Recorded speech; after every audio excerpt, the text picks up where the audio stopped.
الحمدللہ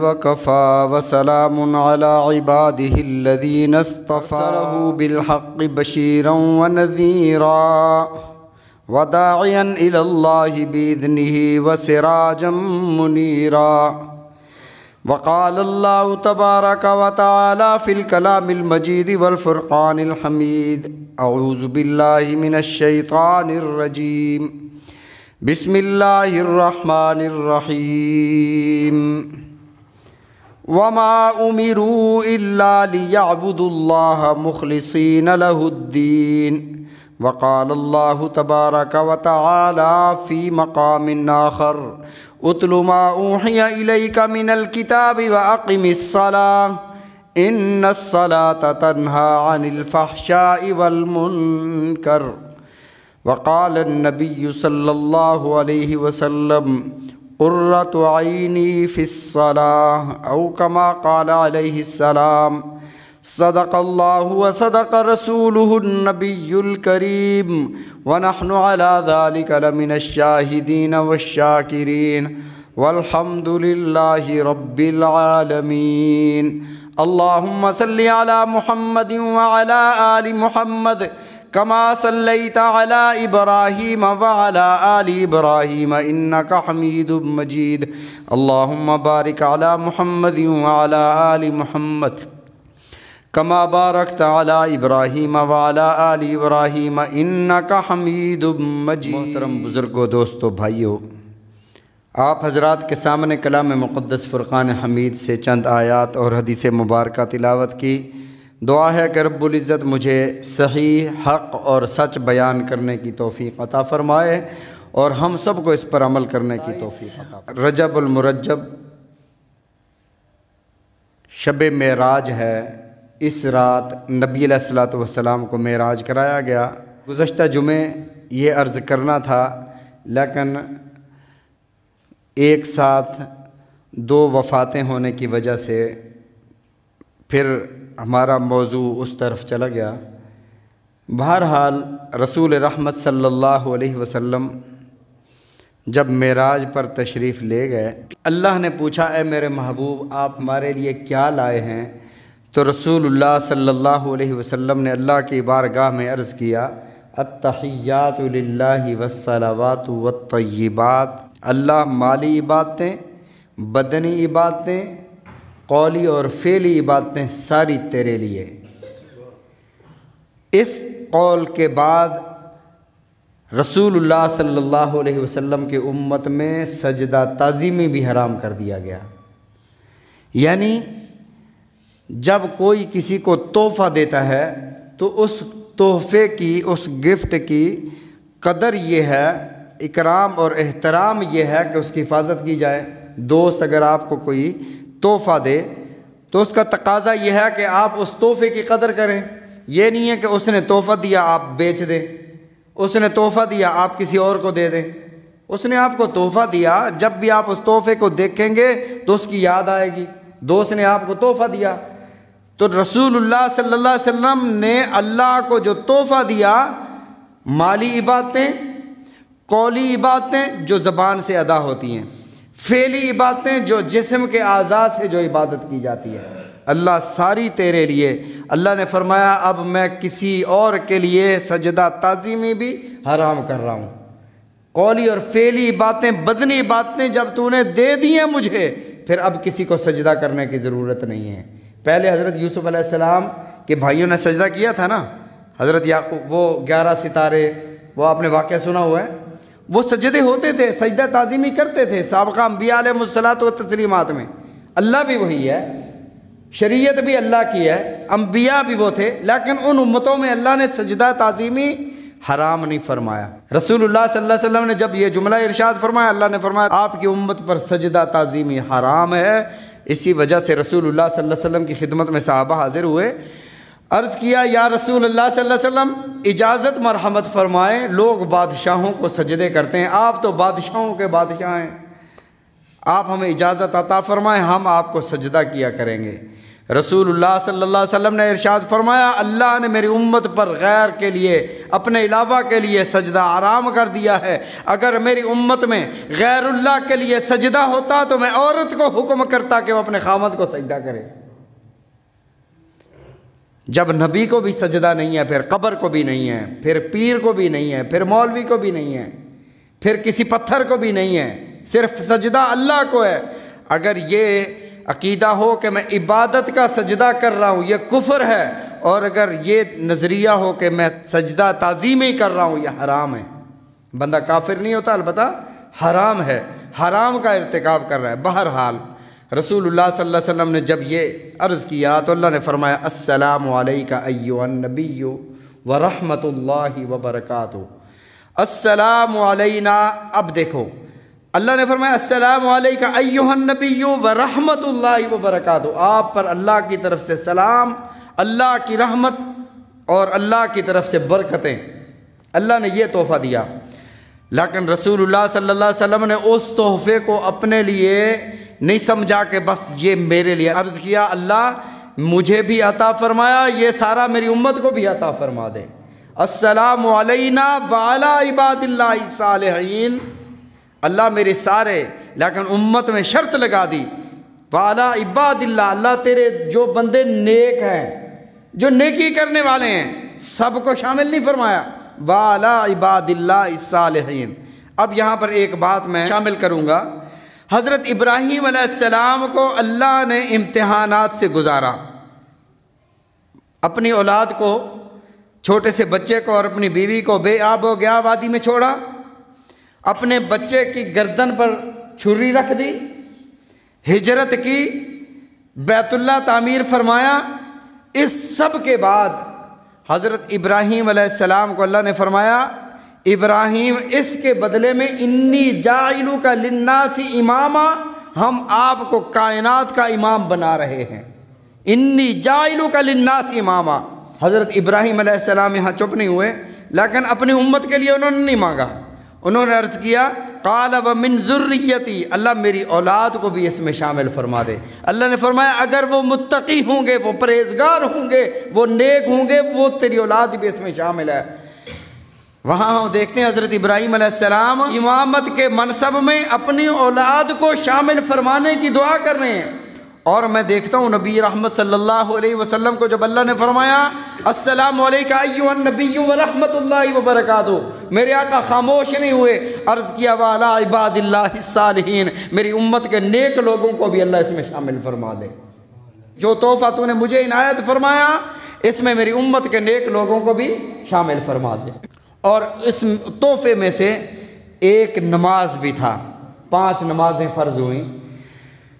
نماز یہ کیا ہے؟ نماز اللہ کی طرف سے وہ تحفہ ہے، 5 نمازیں کسی امت کو نہیں ملی، صرف امت محمد صلی اللہ علیہ وسلم کو ملی ہے۔ نماز وہ عبادت ہے جسے جامع العبادات کہا جاتا ہے۔ جامع العبادات کا کیا مطلب ہے؟ جتنی عبادتیں ہیں، روزہ ہے، حج ہے، جتنی بھی عبادات ہیں ان کا عکس آپ کو نماز میں نظر آئے گا، اور جتنی بھی مخلوقات کی عبادت ہے، اللہ نے قرآن پاک میں ارشاد فرمایا ہر مخلوق اللہ کی عبادت کر رہی ہے، لیکن تم لوگ سمجھتے نہیں ہو۔ کل قد علم صلاتہ و تسبیحہ ولکن لا یفقہون تسبیحہم، لیکن تم ان کی تسبیح کو سمجھ نہیں سکتے ہو۔ فرشتوں کی تسبیح کیا ہے؟ نبی علیہ الصلوۃ والسلام نے ارشاد فرمایا اللہ کے کچھ فرشتے ایسے بھی ہیں جو مسلسل قیام میں ہیں، وہ کھڑے ہیں قیام میں، کچھ فرشتے ایسے ہیں جو مسلسل رکوع میں ہیں، کچھ فرشتے ایسے ہیں جو مسلسل سجدے میں ہیں، اور وہ قیامت تک اسی طرح رہیں گے، ان کی عبادت اسی طرح رہے گی۔ لیکن اللہ نے امت محمد صلی اللہ علیہ وسلم کو یہ جو جامع العبادات نماز عطا فرمائی، اس میں قیام بھی ہے، اس میں رکوع بھی ہے، اس میں سجدہ بھی ہے، اس میں قعدہ بھی ہے، جتنی بھی اللہ کی مخلوق ہے، وہ درخت ہیں، وہ جاندار ہیں، یہ سارے عبادت میں ہیں، لیکن ہر ایک کو اللہ نے عبادت کی ایک شکل عطا فرما دی۔ کوئی مسلسل قیام کی شکل میں ہے، جھک نہیں سکتے، ایسے جاندار جو مسلسل قیام کی شکل میں ہیں وہ جھک نہیں سکتے، کچھ جھکے ہوئے ہیں وہ سیدھے نہیں ہو سکتے، وہ رکوع کی حالت میں ہیں، کچھ ایسے ہیں جو سجدے کی حالت میں ہیں، شام کو دیکھ لو مسلسل سجدے کی حالت میں ہیں۔ تو اللہ نے انسان کو جامع العبادات نماز عطا فرمائی۔ اسی طرح آپ جمادات میں دیکھیں، آپ درختوں میں دیکھیں، کھجور آپ کو قیام کی حالت میں نظر آئے گا۔ رسول اللہ صلی اللہ علیہ وسلم نے ایک دن صحابہ سے سوال کیا، فرمایا کہ ایسا درخت بتاؤ جو انسان کے مشابہ ہے، ایسا درخت بتاؤ۔ حضرت عمر رضی اللہ تعالیٰ عنہ فرماتے میرے دل میں آیا کہ یہ کھجور ہے، لیکن میں آپ کے ادب کی وجہ سے خاموش رہ گیا، کیونکہ صحابہ کرام رضوان اللہ علیہ مجمعین کا نظریہ یہ تھا کہ رسول رحمت صلی اللہ علیہ وسلم کے سامنے نگاہ اٹھا کر بات کرنا بھی بے ادبی ہے۔ حج کے موقع پر رسول اللہ صلی اللہ علیہ وسلم نے سوال فرمایا ای الیوم، یہ آج کون سا دن ہے؟ صحابہ فرماتے ہیں ہمیں پتہ تھا کہ آج جمعہ کا دن ہے، یوم عرفہ ہے، ہمیں پتہ تھا، لیکن ہم نے عرض کیا اللہ و رسولہ عالم، اللہ اس کے رسول بہتر جانتے ہیں۔ پتہ ہونے کے باوجود عرض کیا آپ بہتر جانتے ہیں؟ آپ نے فرمایا آج جمعہ کا دن ہے، آج یوم عرفہ ہے۔ اسی طرح عرض کیا یا رسول اللہ اللہ و رسولہ عالم، اللہ اور اس کے رسول بہتر جانتے ہیں کہ انسان کے مشابہ اللہ نے کون سا درخت پیدا فرمایا۔ رسول اللہ صلی اللہ علیہ وسلم نے ارشاد فرمایا کھجور کا درخت ہے۔ جس طرح دوسرا کوئی درخت ہو اس کو ٹنڈ منڈ کر دو، اس کی تنقیح کر دو، اس کی شاخیں کاٹ دو، لیکن وہ ختم نہیں ہو جاتا، وہ دوبارہ ہرا بھرا ہو جاتا ہے۔ لیکن کھجور ایسا درخت ہے، اس کا سر اگر کاٹ دو تو یہ خشک ہو جاتا ہے، یہ مر جاتا ہے۔ اسی طرح انسان، اس کا سر کاٹ دو انسان مر جاتا ہے، یہ دوبارہ جڑ نہیں سکتا۔ اور اسی طرح کھجور سال میں ایک دفعہ پھل دیتا ہے، کھجور کا درخت۔ باقی کچھ درخت ایسے ہیں جو سال میں 2 دفعہ پھل دیتے ہیں، لیکن انسان کے مشابہ ہیں، یہ صرف ایک دفعہ سال میں پھل دیتا ہے۔ جس طرح انسان کے یہاں پیدائش اولاد بچے ایک دفعہ سال میں پیدا ہو سکتے ہیں، 2 دفعہ نہیں، اسی طرح کھجور بھی سال میں ایک دفعہ پھل دیتا ہے۔ کھجور قیام کی حالت میں ہے۔ یہ جو عام درخت ہیں یہ قادے کی شکل میں جس طرح بیٹھے ہوئے ہیں، اور کچھ درخت، کچھ بیلیں جس طرح وہ زمین پر پڑی ہوتی ہیں، یہ سجدے کی حالت میں ہیں۔ تو اللہ نے انسان کو جامع العبادات عبادت عطا فرمائی ہے، جس میں قیام بھی ہے، جس میں رکوع بھی ہے، جس میں سجدہ بھی ہے، جس میں قعدہ بھی ہے۔ اور اس کی اہمیت کا اندازہ اس بات سے لگائیں، رسول رحمت صلی اللہ علیہ وسلم مسلسل رات کو کھڑے نماز پڑھ رہے ہیں، اور نماز اتنی لمبی ہوتی جا رہی ہے۔ حضرت عبداللہ بن مسعود فرماتے ہیں میں پیچھے کھڑا ہوا، رسول اللہ صلی اللہ علیہ وسلم نوافل میں ہیں، آپ کھڑے ہیں، سورہ بقرہ پڑھی 2.5 پاروں کی، اس کے بعد سورہ آل عمران شروع فرمائی، اس کے بعد سورہ نساء شروع فرمائی۔ حضرت عبداللہ بن مسعود فرماتے ہیں میں نے دل میں یہ سوچا کہ سورہ نساء پڑھنے کے بعد تو آپ رکوع فرمائیں گے کیونکہ 5 سپارے ہو چکے ہیں، لیکن جب سورہ نساء ختم ہوئی رسول رحمت صلی اللہ علیہ وسلم نے سورہ مائدہ شروع فرما دی۔ حضرت عبداللہ فرماتے ہیں کہ میری تو بس ہو گئی، میں کھڑا نہ ہو سکا۔ رسول اللہ صلی اللہ علیہ وسلم ساری رات کھڑے عبادت میں ہیں، حتیٰ تورمت قدماہ، آپ کے قدمین پر ورم آ جاتا ہے۔ اما عائشہ صدیقہ رضی اللہ تعالیٰ عنہ پوچھتی ہیں یا رسول اللہ ما تقدم من ذنبک وما تأخر، اللہ نے تو آپ کے ذمہ کچھ نہیں لگایا، اتنا زیادہ مشقت، ساری رات کھڑے ہو کر قیام میں آپ کے مبارک قدموں پر ورم آ جاتا ہے۔ نبی رحمت صلی اللہ علیہ وسلم نے ارشاد فرمایا یا عائشہ افلا اکون عبدا شکورا، میں اپنے رب کا شکر گزار کیوں نہ بنوں جس نے مجھے اتنی نعمتیں سے نوازا ہے، اتنی نعمتیں عطا فرمائی ہیں۔ اور رسول اللہ صلی اللہ علیہ وسلم نے اس دنیا سے پردہ فرماتے ایک جملہ ارشاد فرمایا، آپ نے فرمایا الصلاۃ الصلاۃ وما ملکت ایمانکم، میرے والد ہوں یا والدہ ہوں، کوئی اگر کوئی وفات کے قریب ہو اور آخری وصیت آخری جملہ کہہ دیں، بیٹے اپنے تن من دھن کی بازی لگا دیتے ہیں کہ اپنے والد کی اس وصیت کو پورا کر دیں۔ ابا جی کی آخری خواہش یہ تھی، اور نبی رحمت صلی اللہ علیہ وسلم کی آخری خواہش یہ ہے لوگوں نماز کا خیال رکھنا، الصلاۃ الصلاۃ وما ملکت ایمانکم، اور ارشاد فرمایا قرۃ عینی فی الصلاۃ، اللہ نے میری آنکھوں کی ٹھنڈک نماز میں رکھی ہے۔ جو میرے آقا کی آنکھوں کی ٹھنڈک ہے آج مسلمان اسے چھوڑ چکا ہے۔ میرے پاس بچے ہندو بھی پڑھتے ہیں، تو میں نے ایک دن سوال کیا کلاس میں، ہندوؤں سے پوچھا ہاں جی آپ نے نماز پڑھی ہے؟ تو انہوں نے کہا کہ نہیں جی ہم میں تو نماز ہی نہیں ہے، ہم نے نماز نہیں پڑھی۔ پھر مسلمانوں سے پوچھا بھی آپ نے نماز پڑھی ہے؟ انہوں نے کہا کہ ہم نے بھی نہیں پڑھی۔ تو بھی فرق کیا ہوا؟ انہوں نے بھی نہیں پڑھی، تم نے بھی نہیں پڑھی۔ یہی بات اللہ نے قرآن پاک میں ارشاد فرمائی، یقیم الصلاۃ ولا تکونوا من المشرکین، نماز قائم کرو، مشرکوں میں سے نہ ہو جاؤ، مشرکین نہ بننا، کیونکہ کافر اور مسلمان میں فرق نماز کا ہے۔ اور ہم نے آج نماز بنیادی چیز کو چھوڑا ہوا ہے، اور والد کہتا ہے کہ بچہ بڑا ہو کر خود ہی شروع کرے گا، وہ خود ہی شروع نہیں کرے گا، کیونکہ رسول اللہ صلی اللہ علیہ وسلم نے ارشاد فرما دیا 7 سال کا ہو جائے تو اسے نماز سکھاؤ، نماز پڑھانا شروع کرو۔ مطلب یہ ہوا 7 سال تک بچے کو نماز آنی چاہیے، اور جب یہ 10 سال کا ہو جائے، بالغ نہیں، جب یہ 10 سال کا ہو جائے تو اسے نماز مار مار کے نماز پڑھاؤ۔ وہ کون فرما رہے ہیں؟ وہ نبی رحمت صلی اللہ علیہ وسلم جو بچے کے رونے کی آواز پر تڑپ جایا کرتے تھے، وہ نبی رحمت صلی اللہ علیہ وسلم۔ عورتیں بھی نماز پڑھنے آیا کرتی تھیں، تو رسول اللہ صلی اللہ علیہ وسلم جب دوران نماز کسی بچے کے رونے کی آواز سنتے تو رسول اللہ صلی اللہ علیہ وسلم اپنی نماز کو مختصر فرما دیا کرتے کہ کوئی عورت دودھ پلانے والی نماز کے لیے نہ آئی ہوئی ہو، تو اس لیے نماز مختصر فرماتے۔ لیکن جب نماز کی بات آئی تو آپ نے فرمایا جب 10 سال کا ہو جائے تو اسے مار کے نماز پڑھاؤ۔ اور ہماری شفقت نے بچے کو بگاڑ دیا، جب تم نے اسے اللہ کا نافرمان بنا دیا، پھر بڑے ہو کر اللہ نے تمہارا اس کو نافرمان بنا دیا، پھر کوئی تعویذ کوئی دعا نہیں اثر کرتی۔ کیوں؟ اس لیے کہ تم نے اسے اللہ کا، یہ تو ہر عمل کا رد عمل ہوتا ہے، یہ رد عمل کے طور پر تمہارا نافرمان ہوا ہے۔ قیامت کے دن فی جنات یتساءلون، اوپر جنت نیچے آراف، اس کے نیچے جہنم نظر آ رہی ہے، جنتی آراف سے جھانکیں گے۔ ونادا اصحاب الاعراف، آراف کیا ہے؟ آراف ایک جگہ ہے جہاں جس کے اعمال اچھے یا برے برابر ہو جائیں گے، اعمال تلے ہیں، اچھے عمل بھی برابر، برے عمل بھی برابر۔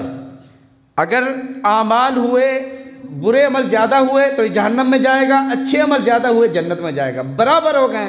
اب کیا کریں؟ تو اللہ نے ایک جگہ بنائی ہے، اس کا نام رکھا ہے اعراف۔ نہ وہ جنت ہے نہ وہ جہنم ہے۔ اگر جہنمی نکل کر آراف میں آ جائے وہ سمجھے گا میں جنت میں آ گیا ہوں، اگر جنتی نکل کر آراف میں آ جائے وہ سمجھے گا میں جہنم میں آ گیا ہوں۔ نہ دکھ ہے نہ سکھ ہے، وہاں نہ آرام ہے نہ راحت ہے، برابر جگہ ہے۔ وہاں سے جنتی سوال کریں گے جہنمیوں سے، کیا سوال کریں گے؟ فی جنات یتساءلون عن المجرمین، مجرموں سے، یار یہ تو مسلمان ہے نا، تو ہمارے ساتھ ہی تھا، کھاتے پیتے تھے، کٹھے اٹھتے بیٹھتے تھے، ما سلککم فی سقر، تو جہنم میں کیسے چلا گیا؟ ما سلککم فی سقر، جہنم میں جانے کا تیرا سبب کیا بنا ہے؟ تو وہ کہیں گے لم نک من المصلین، ہم نماز نہیں پڑھا کرتے تھے، ہم نماز نہیں پڑھا کرتے تھے۔ خدا کے لیے اپنے بچوں کو نماز کا عادی بناؤ۔ رسول رحمت صلی اللہ علیہ وسلم نے ارشاد فرمایا اللہ کا حق ہے، اللہ چاہے تو معاف فرما دے، لیکن جس نے جان بوجھ کر ایک نماز چھوڑ دی، جان بوجھ کر، پھر اگلے وقت میں پڑھ بھی لی، 80 حقب جہنم میں جلے گا، 80 برس۔ اور 80 برس کتنے ہیں؟ ایک دن یہاں کا 1000 سال کے برابر، کروڑوں سال بنتے ہیں۔ اور ہم کہتے ہیں چلو کسی نہ کسی دن تو جنت میں چلے جائیں گے، کسی نہ کسی دن تو رہائی پا جائیں گے، نبی علیہ الصلوۃ والسلام کی امت سے ہیں، کسی نہ کسی دن تو جنتی بن جائیں گے، سزا بھگت کے بن جائے۔ یہ شیطان پٹی پڑھا رہا ہے۔ شیطان سے آپ کہہ دو کہ دنیا کی آگ تیلی جلا کے اپنے جسم کو لگاؤ کہ سہ سکتے ہو یا نہیں، اگر نہیں سہ سکتے پھر شیطان کو کہہ دو کہ ہم جب دنیا کی اس آگ کو نہیں سہ سکتے پھر اگلی کے لیے کیسے تیار ہو گئے ہیں کہ چلو جی بھکت کر چلے جائیں گے۔ اللہ نے فرمایا ان نمازیوں کے لیے ہلاکت ہے جو نمازی اپنی نمازوں میں سستی کر جاتے ہیں، اور نماز پڑھنے والے، نہ پڑھنے والوں کے لیے پھر کیا ہوگا؟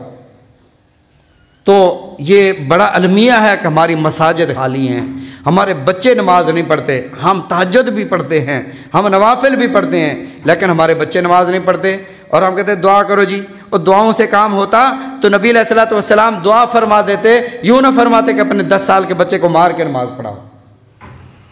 تو جس قدر آپ سے ہو سکتا ہے، رسول اللہ صلی اللہ علیہ وسلم نے ارشاد فرمایا، جبرائیل علیہ السلام نے لوط علیہ السلام کی بستی کو تباہ کرنا چاہا، نیچے سے اٹھایا، فجعلنا عالیہا سافلہا وامطرنا علیہم حجارۃ من سجیل، آسمانوں تک لے گئے، بستی کو الٹنے لگے ہیں، نیچے والا اوپر، اوپر والا نیچے ہونے لگا ہے، فرشتے پکار اٹھتے ہیں اللہ اس نیچے اس سرزمین پر ایک بندہ ایسا بھی ہے جس کا ایک لمحہ بھی تیری یاد سے خالی نہیں گزرا ہے، ایسا بندہ بھی ہے جو ہر وقت تیرا ذکر کرتا ہے۔ اللہ نے فرمایا یہ سب کچھ اسی کے اوپر گرا دو، یہ وہ بے غیرت انسان ہے جس کو میری نافرمانی اور معصیت پر اس کے ماتھے پر شکن تک نہیں آئی، گرا دو اس کو۔